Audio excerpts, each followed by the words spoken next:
Dia 26 de abril próximo, Vernon Chatelain e Ramses Rafaela te apresenta a obra teatral Kimina. A obra está enfocada em música, baile, costume, tradição e também espiritualidade de tambu. Kimina é uma inspiração como é de palavra que nós usamos no show. Kimina basicamente está o que nós chamamos onomatopeia. Onomatopeia está uma palavra que descreve um sonido. Então nós temos roupa de cena de nosso ritmo de nosso idioma propriamente rico, nosso idioma é rico. Então Kimina é sonido de chapi ou recera. Mas se você traz outro, Kimina. Então já não bem que a inspiração de o nome Kimina é obra de teatro com o amigo Ramses Rafaela, eu conheci como mais. Nós dois fazendo nossa investigação, então nós fazendo obra de teatro com de baile, costume, espiritualidade, então é música, que chama tambu. Espiritualidade, como assim?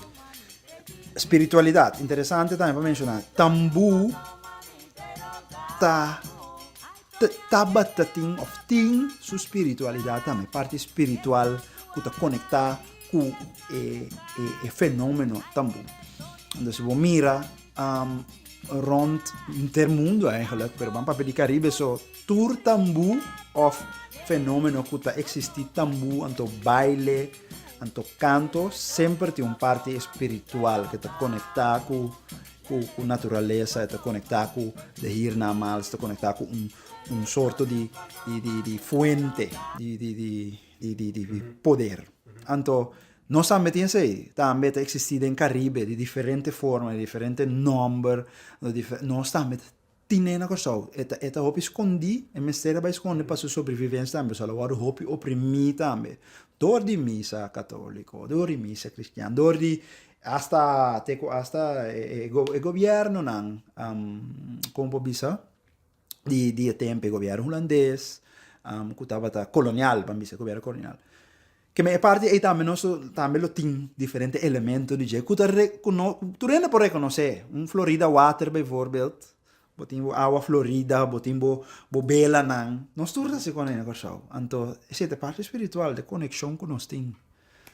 Dus Kimina é uma obra teatral, musical, que traz diferentes aspectos de instrumento e música de tambu dilante. Então, compreende? Sim, seguro. Instrumento tambu, mas também fenômeno. Um fenômeno completo, cultura, bobisa. Caminha botin, claramente, baile, canto, e tambu mes, e festividade, que é fiesta tambu. Então, esse não se vai por três dilante. Que dia está na onda? Elo vai den premiere na Maas Podium Rotterdam, dia 26 de abril.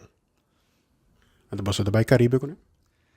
A ideia é segura, o desejo da grande, inderdaad, vai, em todo caso, corso, então, me se organiza ele, mas o desejo da hobby grande, para ser seguramente.